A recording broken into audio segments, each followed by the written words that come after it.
Welcome back. I tell you what, I missed you guys. I haven't been around for a minute, and it's kind of nice to be back. But with all of that said, excuse me. With all of that said, I'm sorry. It's funny. I start this and then get a frog in my throat, as opposed to getting the frog in my throat before I start.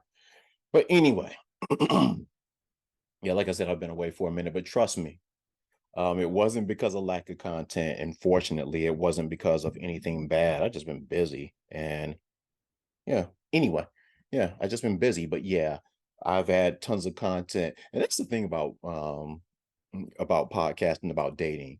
There's always content. It's like you're never without, regardless of where you are, who you talk to, there's always people that are ready and willing to talk to you about relationships. And the common themes when having these conversations are that the single people, they're all negative and they love to complain. And the married people, they love to give advice. Even newlyweds act like they're like old sages and all of that. And when I hear them and when I hear their advice, quote unquote, I just think to myself, yeah, I just you wait. Not that I'm wishing anything bad on their marriage or anything like that, but if you've listened to this show long enough, you know that bad things happen in marriages. And I talked about maybe being more positive, and I'm trying to be more positive when I talk about this stuff, but the negativity is just so fruitful. I mean, which is weird to say that negativity is fruitful, but either way, that's neither here nor there. But and when talking about the negativity, maybe that's just the negative single person in me that's coming out and thinking that.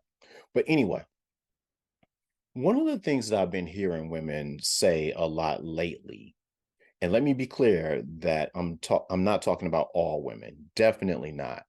I don't even know that I'm talking about most women on this one or the majority of women, but there are certain women. And what's interesting to me is how much more that I'm hearing this than I ever have in the past. I've always heard it, but it just seems like the numbers are growing as I get older.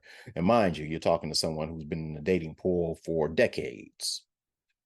But what's interesting is that I'm finding more and more women that when I meet them and when talking to the fellas, when you meet them, they either want to take things slow or they say they want something casual or they're looking for more of a friendship. Now, one of the cool things about my being a guy is that, I can talk to guys and get honest answers. And I hear women talk about having guy friends and stuff like that, but they don't always give you honest answers. You really can't trust what they say. Yeah, yeah. Like I said in the previous podcast episode, oftentimes guys will tell women things that make themselves look cool, even if it's something negative. Now, unless your brother is telling you stuff, then you really should question it. And note that I didn't specify like dads or uncles and the stuff that they tell you. You shouldn't trust them either. And the reason that you shouldn't trust them is just because any advice that they give you is outdated pretty much. Anyway, one of the benefits of my being a guy is that I talk to guys and I get honesty from them. And I've spoken to guys that have told me some things about women wanting to take things slow or wanting something casual or wanting friendship. Not friends with benefits now, just friendship, because they don't say that. And that's fine. It's always good to know what the destination is when entering into any kind of quote unquote relationship. And they're all relationships. A friendship is a relationship. Uh, That is, again, if you know the destination. See, the frustration amongst men, though, is that we don't really know what that means, and we don't know where the destination is when you say you just want something casual or you just want a friendship or you want to take things slow. And because we're men, these things mean that to us, when you say those things, that you just want to have sex. That's cool. And sometimes that's what women mean when they say it. That's even cooler, actually, me being a man, yeah. But the problem is, from a man's perspective, you don't really know. And you really have to be delicate when you attempt to get clarity on the meaning when they say casual friendship or taking it slow. Yeah, you can't just say, as I've actually heard in the past from guys, um, so you just trying to fuck? I've actually heard there's a guy in my head right now that I'm thinking of that I saw say that to a woman who said came at him like that, and it cracked me up. Uh, it sounds cool, but that doesn't really work, as evidenced by the reaction that she had on her face. Um, and she might have been someone who was just looking to fuck, but she couldn't fuck him because of the way that he came at her with that. Yeah, so that doesn't usually work, or at least I never saw it work when the guy comes out that aggressively, that direct, not aggressive, but direct with his answer. So how does a man get the answer to that question? Is the question. Um, when I've encountered women, me personally, that have stated that that those are the types of relationships that they want, the question that I always have to ask and do is, what exactly does that mean to you? Like, what does friendship look like? What does casual dating look like?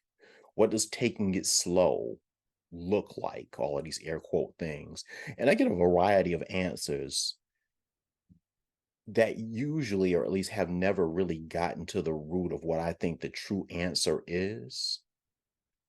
Now, I could be wrong, and most men, we could be wrong. But I think that, and we think that the true answers are either A, um, you do just want to have sex. That's what you mean when you say those things. So great.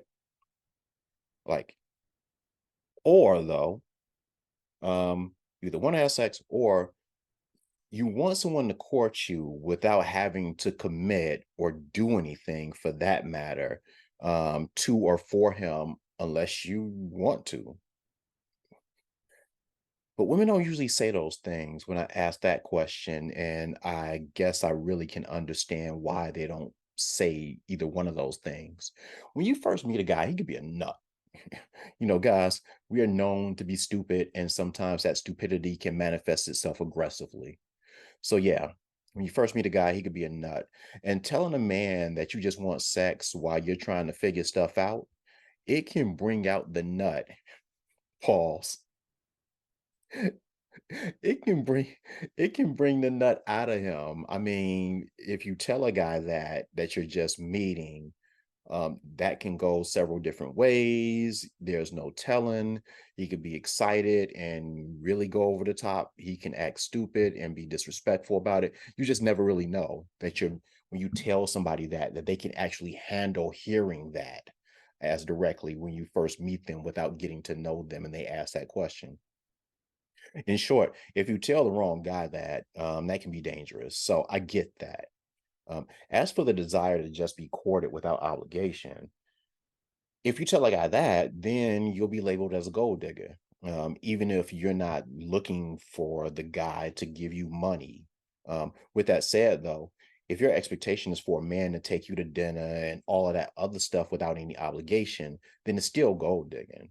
See, some women think of a gold digger as someone that's looking for a man to buy them houses and bags and cars and all of that big stuff.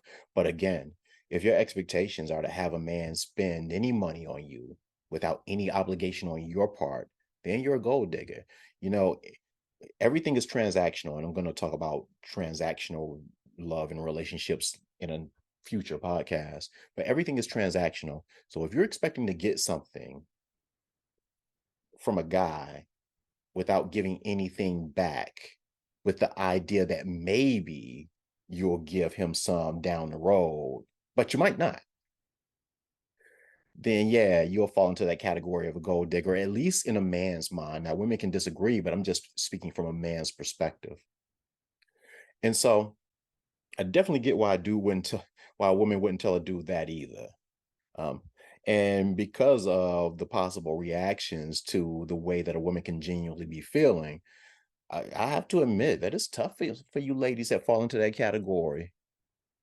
You know, as a woman, you might just want sex without the hangups, but you can't just say that without looking a certain way, you know? And as guys, we're so conditioned to being made to feel like dogs if we assume that, even though some guys don't mind that, um, that we can't always take the hint.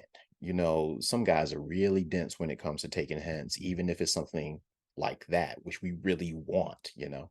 But it's like, is that really what she means? She didn't say it, but anyway. And as and as guys, if we knew for a fact that all we had to do was take you out for a couple of dinners and it's pretty much guaranteed to lead to sex, most of us would jump on that, literally.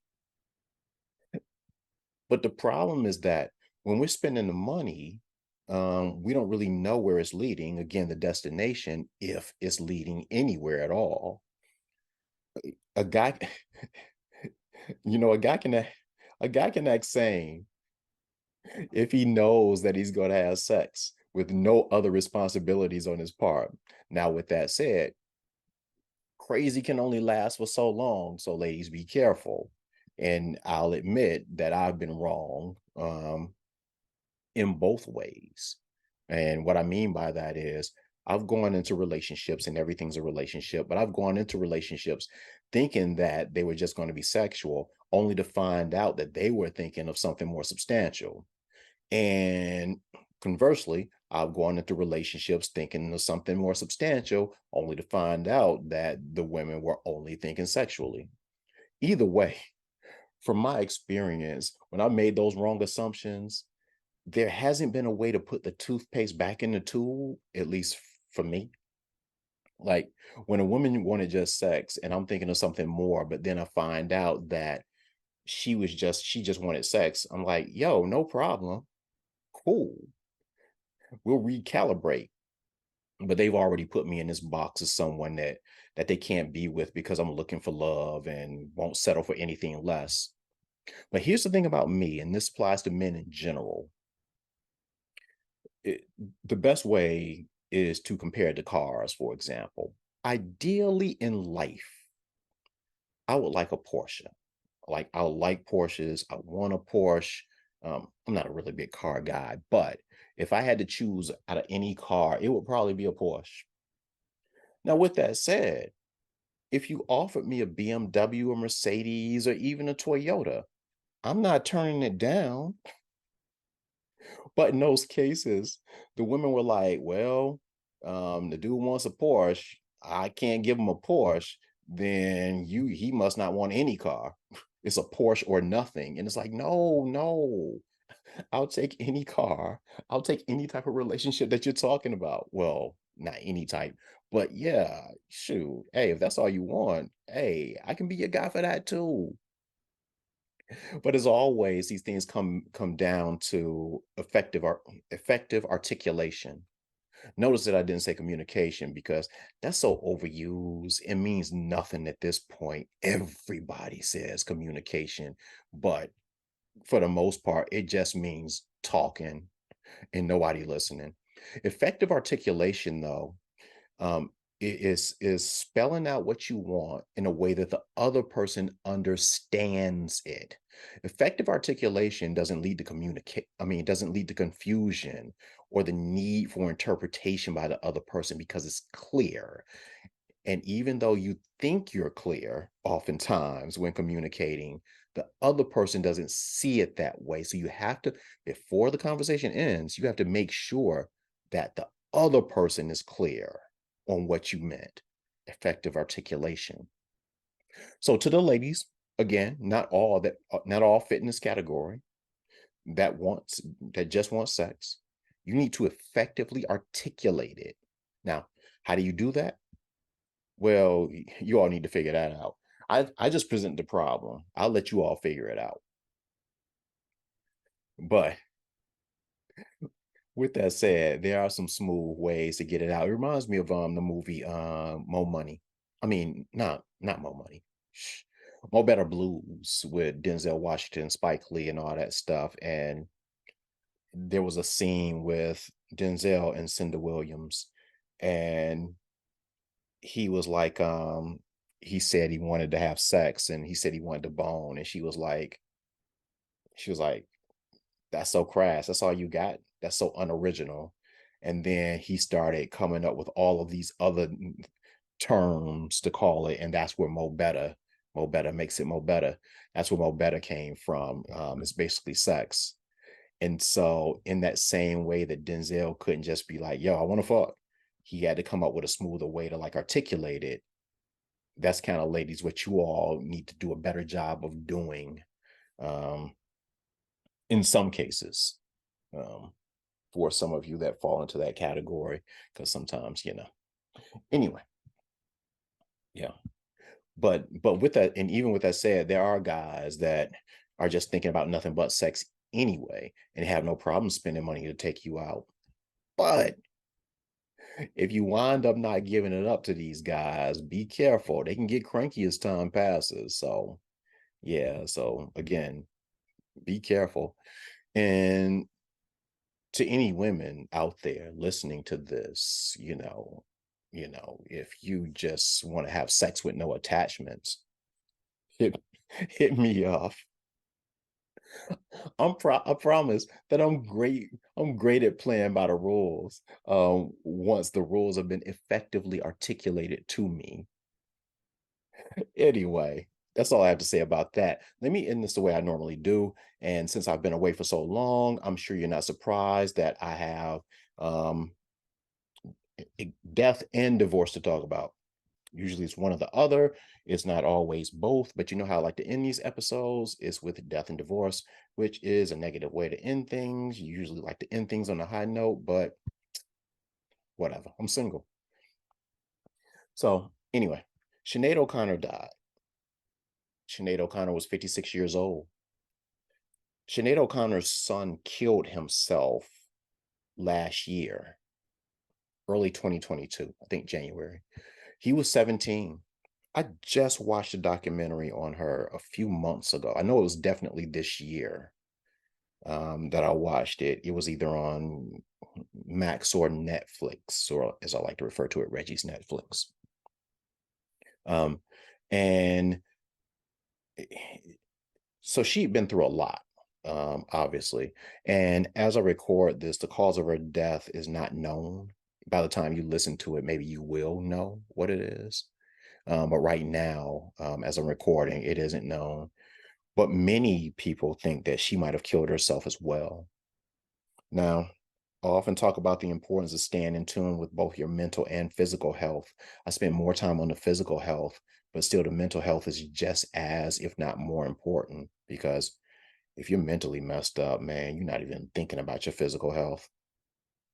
And and while we don't, like I said before, while we don't necessarily know how she passed, um, we do know that something failed her in the end. Either her mental health failed her in the end, or physical health failed her in the end, because she was 56 and that's too young to die. Yeah. So people, we have to look at ourselves. We need to go to the doctor. That's something that I'm always saying. And whether that's regardless of what kind of doctor it is, even if that type of doctor is a therapist, go see somebody, go talk to somebody. I gave out in one of the podcasts before the number for if you are struggling, I think it's 988. Yeah, to call if you are struggling with some kind of mental health issue and need help. But yeah, 56 years old. Yeah. And for people that don't know, I usually explain who the person is. Sinead O'Connor was a singer. She was famous. Her biggest hit was the song Nothing Compares to You. It was a song that Prince wrote. Her and Prince eventually fell out about the song. Blah, blah, blah. And since then, her career was just on a downward spiral. She was very outspoken. She is famous for having been on Saturday Night Live, for example, and ripping up a picture of the Pope which was obviously not taken well, even though she was doing that as a reaction to pedophilia, because, in the Catholic Church, there was a lot of things going on with young boys and priests, and that's what she was railing against, but still it wasn't taken well. But yeah, her primary occupation and what she's known for is being a singer. So shout out to Sinead and her memory. Rest in peace. And so that's the death part. Let's get to the divorce part. Beyonce's mom, Tina Knowles, and I don't really think I need to explain to anyone in the world who Beyonce is, so I'll skip that part. But Beyonce's mother, yeah, her mother filed for divorce. Now, they've only been married for 8 years. And when I say they, I'm referring to her and her husband, Richard Lawson, got married in 2015. So it doesn't meet the 20-year threshold that I usually talk about. Usually I wonder, after 20 years, if you hadn't figured it out, what what is going on here or whatever. But in this case, the reason I mention this is because they're the exceptions. And the reason that they're the exceptions is because Tina is 69 years old and Richard is 76 years old. And it's funny because I just saw her and her husband on an episode of Black Love. And for people that don't know, Black Love is a show on the Oprah Winfrey Network. And and the premise of the show, and it's not on anymore, but you can catch it on demand, is that they take married couples, and each episode is 4 or 5 different couples, and they just spend time talking about marriage. And it's people who've been married for 40 years, people who were newlyweds and just got married 6 months ago.